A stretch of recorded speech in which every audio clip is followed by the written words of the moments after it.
ही जवळपास 1.5 तासाच्या कालावधीनंतर बैठक संपलेली आहे आणि या बैठकीच्या काय फलित आहे, बैठकीतून काय निष्पन्न झालेलं आहे हे पत्रकार परिषदेतून मिळेल. पत्रकार परिषद थोड्या वेळातच शिवालय या ठिकाणी होते आणि आताची बैठक संपून सर्व नेते या प्रशासकीय भवनातून बाहेर पडत आहेत. कारण या शिष्टमंडळाकडून जे प्रश्न उपस्थित करण्यात आले, जे मुद्दे उपस्थित करण्यात आले, त्यावर राज्य निवडणूक आयोगाकडून काय काय खुलासा करण्यात आला, त्या संदर्भात काय येत्या काळात भूमिका घेतली जाणार आहे हे अत्यंत पाहणं गरजेचं आहे. परंतु आत्ता बैठक संपली आहे. काही अनेक पक्षाचे नेते आणि कार्यकर्ते हे बाहेर पडताना पाहायला मिळत आहेत आणि थोड्याच वेळात पत्रकार परिषदेला सुरुवात होईल.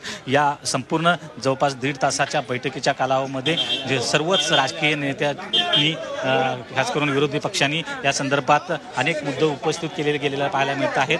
आणि खास करून मतदार यादीतला घोळ असू दे किंवा व्हीव्हीपॅटची मागणी असू दे की व्हीव्हीपॅटची मागणी असेल, हे सर्व मुद्दे हे या बैठकीत पाहायला मिळाले. मनसेचे नेते बाहेर पडताना पाहायला मिळत आहेत. त्याचबरोबर अरविंद सावंत बाहेर पडलेले आहेत, नितीन सरदेसाई आहेत, अरविंद सावंत आहेत, ते एकमेकांशी चर्चा करत आहेत. या बैठकीला सर्व उपस्थित आता अंबादास दानवे आलेले आहेत, अनिल परब आलेले आहेत.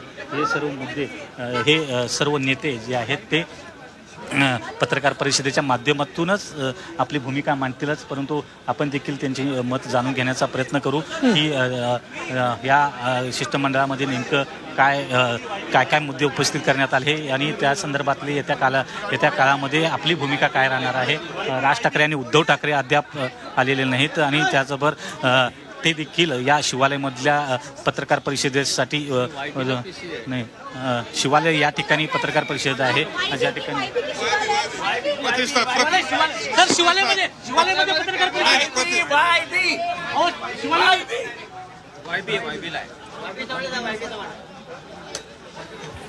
सध्या वायबी चव्हाण या ठिकाणी म्हटलं जात आहे. कारण जी पत्रकार परिषद शिवालयमध्ये आयोजित करण्यात आली होती ती वायबी चव्हाण या ठिकाणी सुरू घातली जात आहे असं मत आहे. परंतु शिवालयमध्ये सर्व नियोजन करण्यात आलेलं आहे. उद्धव साहेब शिवालयमध्ये पत्रकार परिषद घेतली आहे, आता वायबीमध्ये म्हणतायत. नाही पण आता सगळी तयारी तिथं सगळे पत्रकार सगळे शिवालयमध्ये लावलेले आहेत कॅमेरे.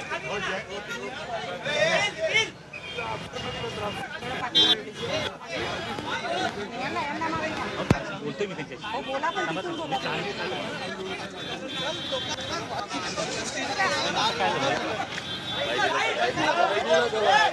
थोडा वेळ द्या मग. हो चला ओके. हो नाही वायबीला हो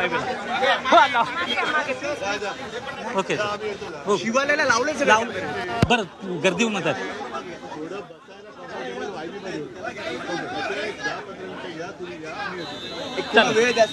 वेळ द्या सर कारण खूप तिकडून उभी वगैरे लावलेले आहेत.